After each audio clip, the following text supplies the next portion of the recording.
इकाई 2 अध्याय 8 मिट्टियाँ सॉयल्स।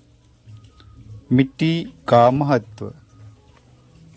मिट्टी चट्टान चूर्ण का ढेर नहीं है, वरन मिट्टी पृथ्वी के ऊपरी सतह की एक ऐसी तह है जिसमें सतत परिवर्तन और विकास होता रहता है।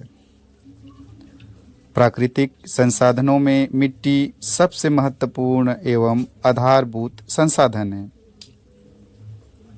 मानव की अधिकांश मूलभूत आवश्यकताएं जैसे भोजन, वस्त्र, आवास आदि की पूर्ति प्रत्यक्ष एवं परोक्ष रूप से मिट्टी से ही पूरी होती है।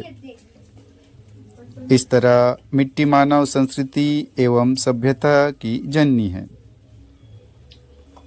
मिट्टी की गुणवत्ता ने मानव समाज को सबसे अधिक प्रभावित किया है। आज भी जनसंख्या का अधिकांश भाग नदी घाटियों में केंद्रित है। मिट्टी निर्माण के कारक। इसके निर्माण में मूल चट्टान, जलवायु, उच्चावच, वनस्पति और समय का महत्वपूर्ण योगदान होता है। मूल चट्टान मिट्टी का आधार होता है, जिसके टूटने, अलग होने और पुनः संगठित होने से मिट्टी का जन्म होता है। चट्टानों के टूटने और चूर्ण रूप में परिवर्तित होने में जलवायु की भूमिका महत्वपूर्ण होती है। अपक्षय और अपर्दन से बना चट्टानी चूर्ण जैव तत्वों को समाहित कर मिट्टी के रूप को बनाता है। पौधों और जीवाणुओं को भी जलवायु नियंत्रित करती है। मिट्टी के निर्माण में कई कारक सक्रिय होते हैं, जो एक लंबी अवधि में मिट्टी को विकसित अवस्था तक पहुंचाते हैं। कम अवधि की मिट्टी अविकसित होती है।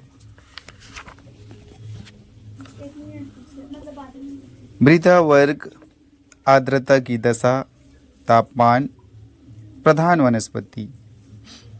मृदा वर्ग वर्टिसाल, आर्द्रता की दशा अल्प आर्द्र से शुष्क, तापमान शीतोष्ण से उष्णकटिबंधीय, प्रधान वनस्पति है घास क्षेत्र।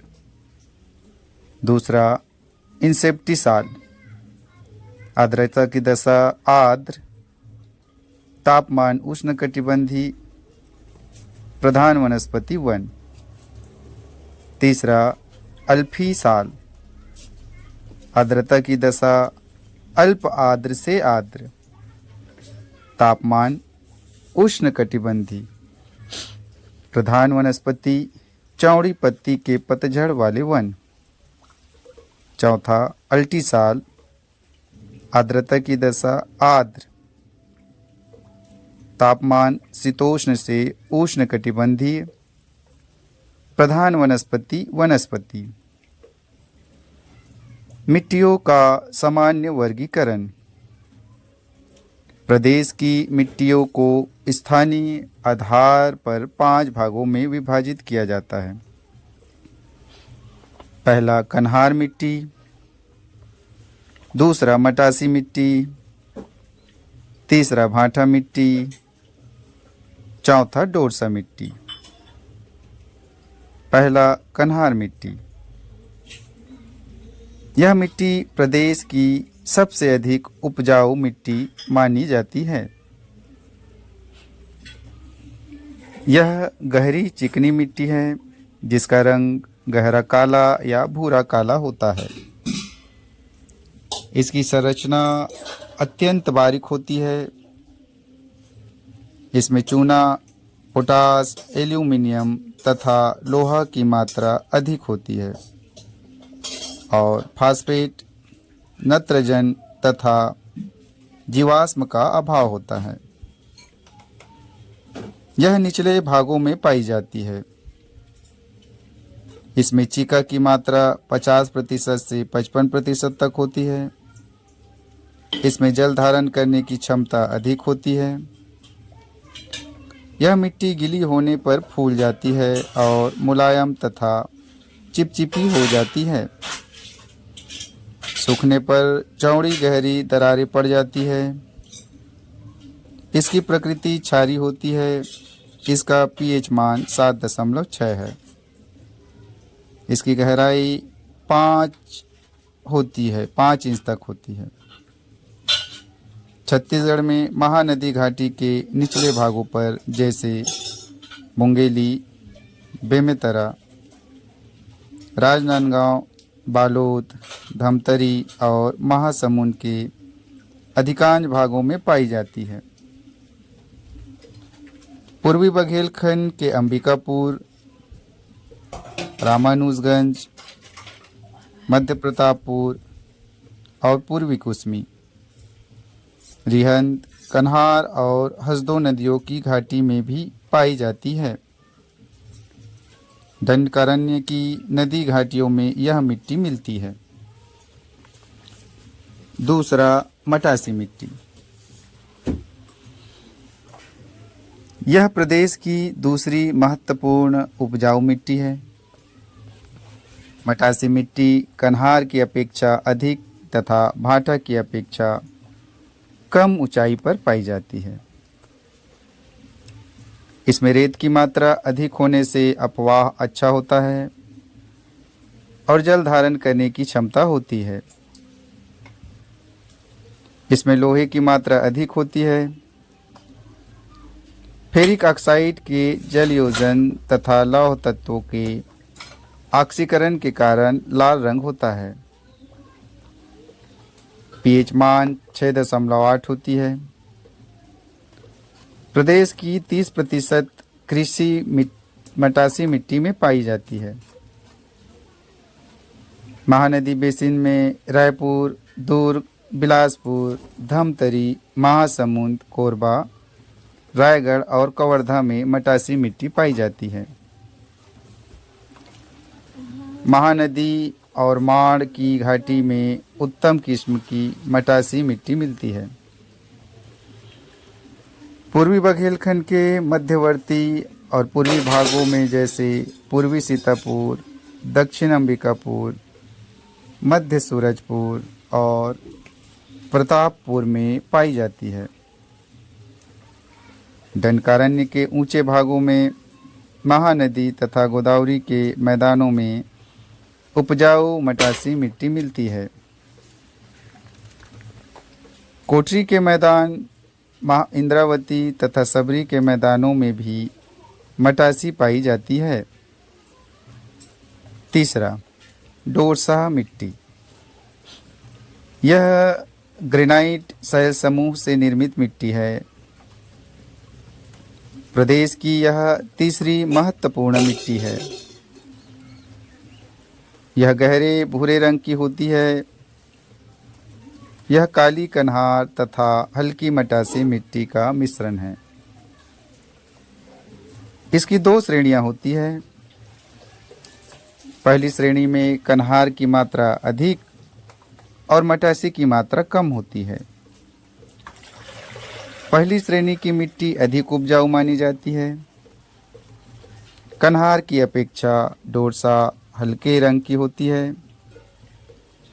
यह अधिक गहरी और चिकनी नहीं होती। इसका पीएच मान 7.6 है। पानी के अभाव में मिट्टी शुष्क तथा कड़ी हो जाती है। इसमें दरारें पड़ती है जो छोटी और सक्रिय होती है। प्रदेश की 30% कृषि डोरसा मिट्टी में पाई जाती है। यह चावल के लिए बड़ी उपयोगी मिट्टी है। महानदी की घाटी में राजनांदगांव, महासमुंद, धमतरी, कवर्धा, दुर्ग, बिलासपुर और रायपुर जिलों में यह मिट्टी पाई जाती है। पूर्वी बघेलखंड के रामानुजगंज, प्रतापपुर और कुसमी में है। दंडकारण्य के महानदी, सबरी और इंद्रावती की घाटियों में तथा जसपुर की नदी घाटियों में यह मिट्टी पाई जाती है। चौथा, भाटा मिट्टी। यह लाल भूरी मिट्टी है जो कुटको की शिखरों पर पाई जाती है। हसदो नदी के बाईं ओर जयजयपुर ब्लॉक में एक विस्तृत क्षेत्र में मिलता है। यह कठोर और उथली होती है जिसमें असंख्य छोटे छोटे कंकड़ मिलते हैं। इस मिट्टी में मेड़बंदी हो जाने पर इसका रंग मटासी मिट्टी जैसा दिखता है। इस मिट्टी के नीचे लौह युक्त चट्टानें पाई जाती है। एल्यूमिनियम और लौह की अधिकता के कारण कठोरता होती है। इसे लेटेराइट मिट्टी भी कहते हैं। इसका पीएच मान 5.2 है। इसे बंजर भूमि भी कहते हैं। धमतरी, जांजगीर चांपा, महासमुंद, कोरबा, अंबिकापुर, कोरिया, जसबू नगर और रायगढ़ जिले में यह मिट्टी पाई जाती है। अन्य मिट्टियों में पाल कछार और पटपर कछार प्रमुख है। वास्तव में ये मिट्टियाँ नदियों के किनारे एवं बड़े सरोवरों के किनारे पाई जाती है। पाल कछार भूरे रंग की गाद सिल्ट उपजाऊ मिट्टी होती है। यह मिट्टी उद्यान फसलों के लिए बड़ी उपयोगी होती है। यह महानदी एवं उनकी सहायक नदियों के तटीय निचले भागों पर पाई जाती है। मानव सभ्यता का विकास नदी घाटियों की उपजाऊ मिट्टियों के क्षेत्र में हुआ था। प्राचीन काल से मानव विभिन्न कार्यों के लिए मिट्टी का निरंतर उपयोग करते आ रहे हैं। प्रारंभ में मिट्टी में उर्वरता शक्ति अधिक थी, किंतु धीरे धीरे उपजाऊपन का ह्रास होता जा रहा है। प्रदेश की लगभग 80% जनसंख्या कृषि पर आधारित है, अतः मिट्टी का दुरुपयोग मानव जाति के लिए एक बड़ा घातक सिद्ध हो सकता है। प्रदेश के कुछ आदिवासी लोग जंगल साफ करके खेती करते हैं, जिससे वर्षा ऋतु में वहां की मिट्टियां बह जाती है। दंडकारण्य के उत्तर पूर्वी तथा दक्षिण भागों में विषम धरातल के कारण मिट्टी की अवनालिका अपरदन अधिक होता है। मिट्टी का अधिक कटाव उनके उपजाऊपन को नष्ट कर देती है और भूमि सदैव के लिए बेकार हो जाती है। मिट्टी के संरक्षण एवं उर्वरता को बनाए रखने के लिए फसल चक्र को अपनाना, जैविक खादों का उपयोग, उर्वरकों का संतुलित उपयोग, जल प्रबंधन, मेड़बंदी, वैज्ञानिक विधि से कृषि, वन संरक्षण, वृक्षारोपण, अवनलिकाओं को रोकने के उपाय एवं पर्वतों पर सोपानी कृषि को अपनाना होगा, जिससे मिट्टी के संरक्षण में सहायक होगा।